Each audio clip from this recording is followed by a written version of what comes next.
Caro Keraland présente Caro Coco Park, votre parc de loisirs et de détente. Jardin créole, toboggan géant, activités aquatiques et terrestres vous apporteront à la fois sensations, adrénaline et décontraction.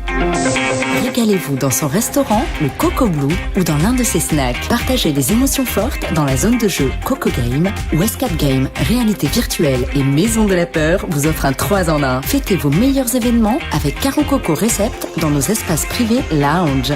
Séjournez chez Caro Coco Lodge, des hébergements de charme, proches de la plage ou du spa. Caro Keraland, le cœur de tous vos loisirs. Martinique Actualité. C'est désormais officiel, le ministre des Armées vient d'annoncer que les personnes séropositives vont pouvoir intégrer l'armée. Il est des symboles qui ne trompent pas. Le président de la République, Emmanuel Macron, ne s'est pas rendu pour la première fois cette année au Jardin du Luxembourg à l'occasion de la fête nationale de commémoration de l'abolition de l'esclavage. Dans votre rubrique sondage ce soir, vous avez répondu à la question suivante. À votre avis, les Martiniquaises et les Martiniquais sont-ils racistes ? Retrouvez en fin de journal le savoir et réfléchir de Roland Laouchet. Il s'intitule ce soir « On pense rarement à nettoyer son nombril, c'est pourtant un nid à microbes. Pour le faire au mieux, mélangez une cuillère à café de sel avec un peu d'eau tiède, mouillez un gant avec cette mixture et frottez votre nombril. Cette solution saline va tuer les microbes, les germes et retirer les saletés. De plus, c'est moins irritant pour la peau que le savon. Si votre nombril est particulièrement profond, vous pouvez le nettoyer avec un coton-tige. L'air aujourd'hui est de qualité moyenne. Les facteurs sont en grève, ils dénoncent leurs conditions de travail et protestent avec force contre le surcroît de travail qui leur est demandé pour la distribution de publicité. À la fin de la semaine dernière, les pluies ont recommencé à donner vie aux rivières. Mais ce temps-là est passé, la sécheresse est de retour. Il est demandé à tout un chacun d'économiser l'eau au maximum. Si à propos de la sécheresse, nous avons mis l'accent sur la rivière Blanche, c'est parce qu'il s'y trouve 2 unités de production d'eau potable très importantes pour notre pays. La ville de Fort-de-France fait savoir que sur son territoire, 46 écoles accueillent près de 5 900 enfants. 700 d'entre eux sont gardés le mercredi dans des centres de loisirs. Selon elle, 20 seulement des 300 animateurs de ces centres de loisirs sont en grève. Mais en cadenassant l'accès aux différents centres, ils parviennent à perturber très sérieusement leur fonctionnement. La mairie affirme que ces animateurs ne sont pas ses employés. Ils sont les salariés des structures avec lesquelles la municipalité signe des contrats pour assurer ce service. La ville fait remarquer également qu'il est difficile de recruter dans ce secteur et qu'effectivement il manque de personnel au point que certaines villes ont décidé de n'accueillir dans leur centre de loisirs que les enfants dont les parents travaillent. Nous vous avons parlé des nouveaux moyens techniques utilisés pour mieux cerner les cancers de la prostate. Il convient d'insister sur le fait que ces techniques permettent de réduire considérablement le nombre d'irradiations auxquelles seront soumis les patients soignés par radiothérapie. On passe carrément de 30 à 10. Ce soir, jeudi 11 mai à 19h, les pianistes Rolex Ravo, Gilles Rosine et Henri Pignat donnent un concert unique à l'espace Sonate. Ce spectacle, qu'ils ont appelé Le piano en liberté, a pour objectif d'aider les jeunes malades du service cancer infantile. C'est désormais officiel, nous vous en avons parlé hier, le ministre des Armées Sébastien Lecornu vient d'annoncer que les personnes séropositives vont pouvoir intégrer l'armée. L'arrêté sur proposition du ministre de l'Intérieur, Gérald Darmanin, sera publié dans les jours qui viennent. Il s'appliquera à la gendarmerie, aux sapeurs-pompiers de Paris et de Marseille et à l'ensemble des forces armées. Avoir le sida ne sera donc plus un critère de discrimination par principe. Jusqu'à maintenant, les critères médicaux d'aptitude à l'intégration ne permettaient pas aux personnes séropositives d'accéder à ces professions. Fin novembre 2022, cette discrimination à l'embauche visant les personnes vivant avec le VIH, le virus responsable du sida, avait déjà été levée pour les policiers. Le gouvernement avait abrogé par décret un dispositif d'évaluation de l'aptitude physique utilisé dans plusieurs métiers de la fonction publique. Appliquée strictement, cette évaluation désignait comme inaptes les personnes séropositives.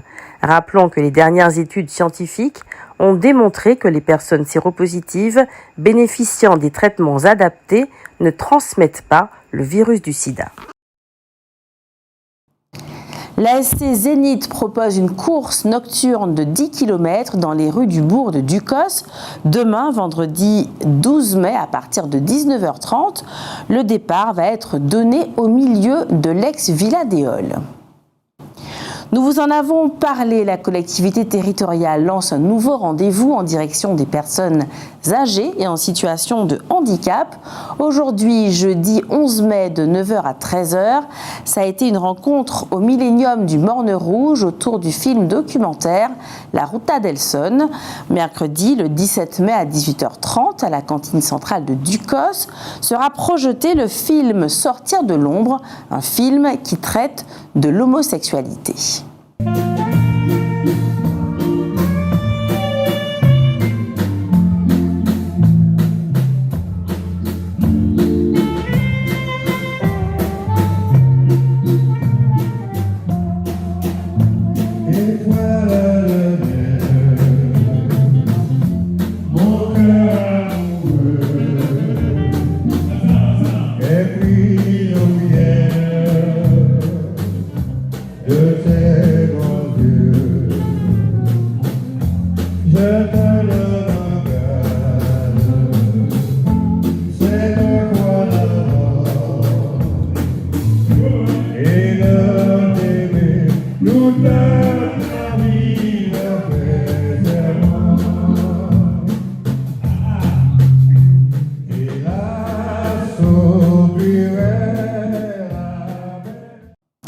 Les polluants éternels ou PEAS, produits principalement connus dans les régions industrialisées en Europe, en Amérique et en Asie, peuvent voyager sur de très longues distances.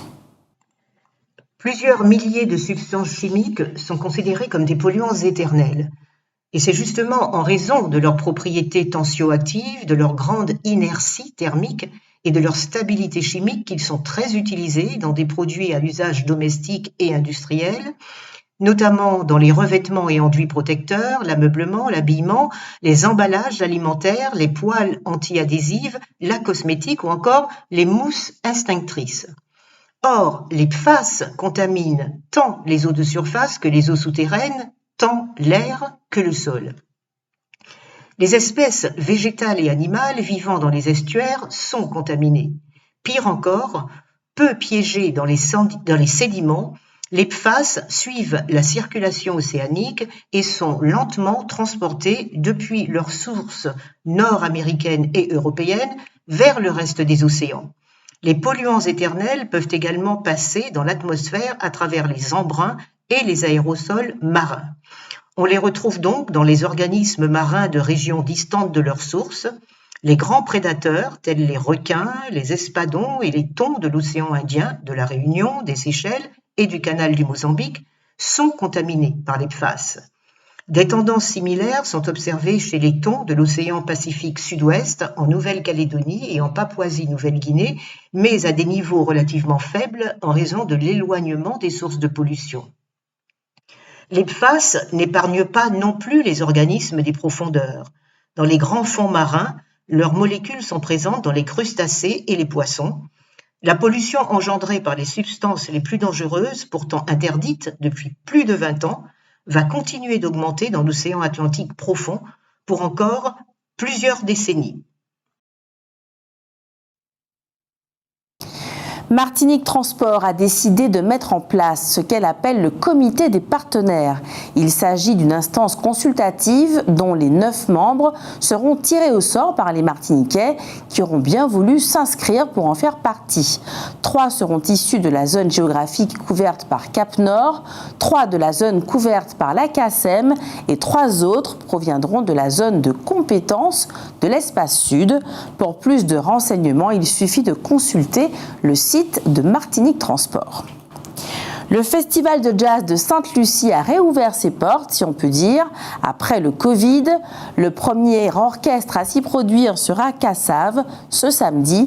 Il va commencer par rendre un hommage à Jacob Desvarieux. Les discussions qui doivent avoir lieu très prochainement pour fixer les prix des produits alimentaires dans les prochaines semaines s'annoncent plutôt houleuses. Explication. En effet, une majorité de grands industriels fait la sourde oreille et n'envisage pas de baisser ses prix, alors que les tarifs de certaines matières premières, comme les céréales par exemple, commencent à diminuer depuis plusieurs semaines maintenant. Les grands industriels ont les marges de manœuvre et la trésorerie aujourd'hui pour faire baisser les prix. C'est ce qu'a déclaré la ministre du Commerce, Olivia Grégoire. Si rien ne se passe dans les prochaines semaines, les marques qui ne veulent pas négocier à la baisse sont menacées d'être dénoncées publiquement, ce qui leur ferait une très mauvaise publicité, bien évidemment. La ministre du Commerce a toutefois tenu à souligner que les distributeurs ont consenti à faire des efforts sur leurs marges. Olivia Grégoire se félicite du trimestre anti-inflation mis en place dans les enseignes depuis le mois de mars dernier. En 7 semaines, les prix des 2000 produits du panier anti-inflation, tous magasins confondus, ont ainsi baissé de 13%.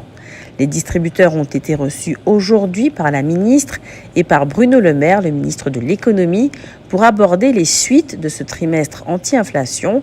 Il s'agissait de savoir s'il est envisageable de prolonger la mesure jusqu'au 15 septembre prochain et d'y intégrer des produits pour la rentrée scolaire afin d'éviter une flambée des prix au retour des grandes vacances. Affaire à suivre. Compte tenu de l'organisation mise en place pour passer le baccalauréat cette année, dès le mois d'avril, les élèves de terminale connaissent 82% de leur note finale. En fait, ils savent déjà si oui ou non ils seront reçus au bac. Dès lors, on observe un très fort taux d'absence dans les différents établissements. Certains professeurs parlent d'un absentéisme de 30%. D'autres disent constater que les élèves présents sont complètement démobilisés. Il est des symboles qui ne trompent pas. Le président de la République, Emmanuel Macron, pour la première fois cette année, ne s'est pas rendu au Jardin du Luxembourg le 10 mai à l'occasion de la fête nationale de commémoration de l'abolition de l'esclavage. Le Premier ministre, par contre, y est allé avec 9 membres du gouvernement. Mais elle n'a pas dit un mot. Cette absence du président et le silence de la Première ministre viennent dire le désamour qui existe désormais entre les Outre-mer et les actuels gouvernants de la France. La Guyanaise Christiane Taubira, présente dans les jardins du Luxembourg, s'est indignée du silence de la Première ministre. Rappelons que tous les Outre-mer, et dans des proportions qui ne sont pas négligeables, ont préféré voter Marine Le Pen plutôt qu'Emmanuel Macron aux dernières élections présidentielles. Rappelons que, outre le 10 mai, chaque territoire d'outre-mer fête la fin de l'esclavage en fonction de sa propre histoire. Par exemple, nous, c'est le 22 mai, en Guadeloupe, c'est le 27 mai, et La Réunion, c'est le 20 décembre. Les mares en Martinique constituent un écosystème qu'il convient de protéger. Il y en a de toutes les tailles et il y en aurait 1500 en Martinique. 5 d'entre elles vont être particulièrement protégées dans les communes du Marin, du Lamentin, de Schellcher et des Trois-Îlets. Patrick Chamoiseau, déjà donc prix Goncourt en 1992, vient d'être fait lauréat du prix littéraire Marguerite Yourcenar pour l'ensemble de son œuvre. Il recevra son prix le 26 juin, accompagné de chèques de 8 000 €. Il est vrai que Patrick Chamoiseau a beaucoup écrit et qu'il a été publié par les maisons d'édition les plus prestigieuses. Il a écrit notamment Chronique des 7 misères, édité par Gallimard en 1986. Éloge de la créolité, avec Raphaël Confiant et Jean Bernabé, Gallimard, 1989. Solibo Magnifique, Gallimard, 1991. Lettres créoles, avec Raphaël Confiant, édité par Hatier en 1991. Une enfance créole, Gallimard, 1996. Biblique des derniers gestes, Gallimard, 2001. Écrire en pays dominé, Gallimard, 2002. La matière de l'absence, Le Seuil, 2016. Le compteur, La nuit et le panier, Le Seuil, 2021. Le vent du nord dans les fougères glacées, Le Seuil, 2022. Curieux destin tout de même dans la